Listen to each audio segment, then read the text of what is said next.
Coach, overall, what'd you think today? Sloppy. First time you're doing a real scrimmage. Too many penalties.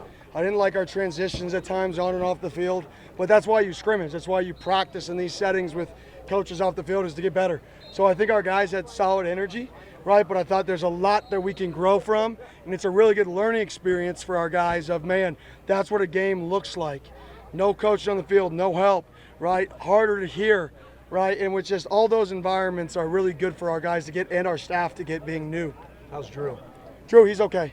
He has a little minor hamstring tear, but we'll find out the severity of it, but he's in good spirits. How about the crowd today?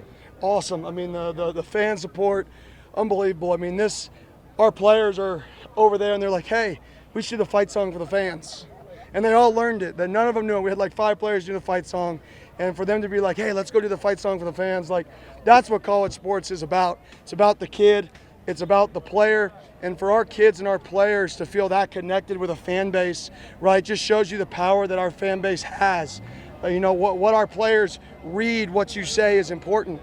The positiveness that we produce is important, right? And this is just a testimony that they wanted to show grace and give back to our fans who, came out and supported them here today. It's unbelievable. Yeah, how do you feel that some of the younger guys, I know you said a little sloppy, but just adjusted, like you said, with no coaches on the field and just how they played? Yeah, I thought Keith Abney's coming along. Man, is he coming along. That's a guy who's going to help us. JoJo's coming along. Caleb Black's coming along.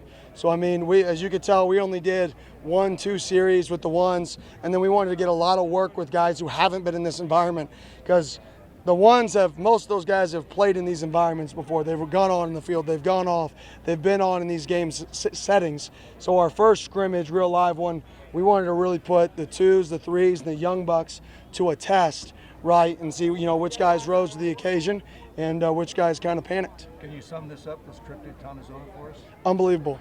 I mean, that's the best way.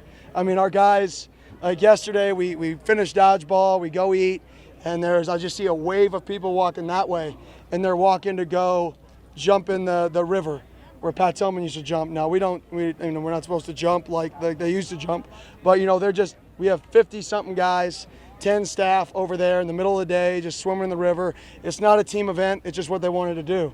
Last night, we're talking about great teams in ASU history, and, we have Jeff Van Raphorst sitting right there, and our guys are talking about Rose Bowl teams.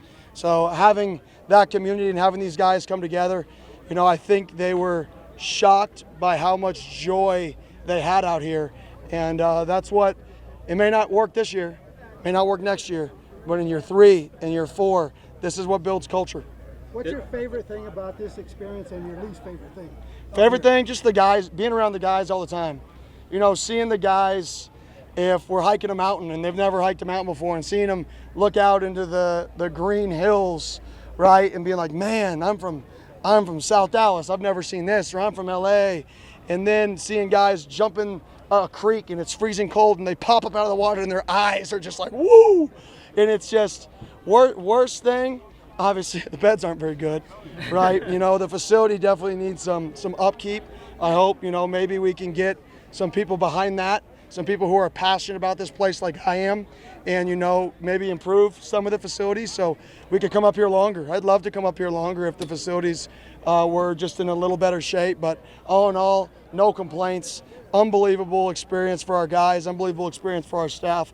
Other than that, the beds and a few things, I wouldn't change a thing. With all the bonding activities and stuff, does the team and group feel a little different maybe than the group that came up here 3-4 days ago? Yeah, I think our team is growing together. It's not overnight. I mean, we're not going to snap our fingers and we're not going to be the culture we want.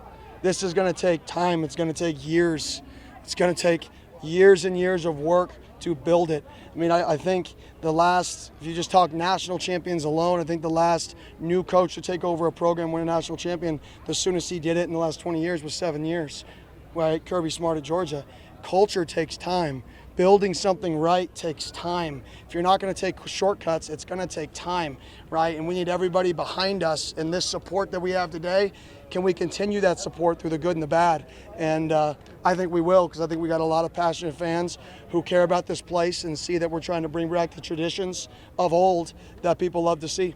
Kenny, Montana Warren's had a really good camp so far. I know today he was in a sling. Do you have an update on his status? Yeah, he's going to be out for 6 to 8 weeks, unfortunately, right? Maybe a little more, but hopefully he'll be back 6 to 8 weeks, midweek or mid-season. He's in great spirits. That's a tough kid. You talk freshman, that is a tough kid. Is it a shoulder or a collarbone? Shoulder. How would you assess how Jaden did today at quarterback? Yeah, I thought he grew from the beginning of the scrimmage to the end of the scrimmage. There was a drastic improvement in his game. He just got more comfortable, and that's why we got him a lot of reps. Is because the only way to get good at football is to play football, right? So all the 7-on-7, all the indie drills, they all are great. They're all important, but until you play football, right, it's not the same.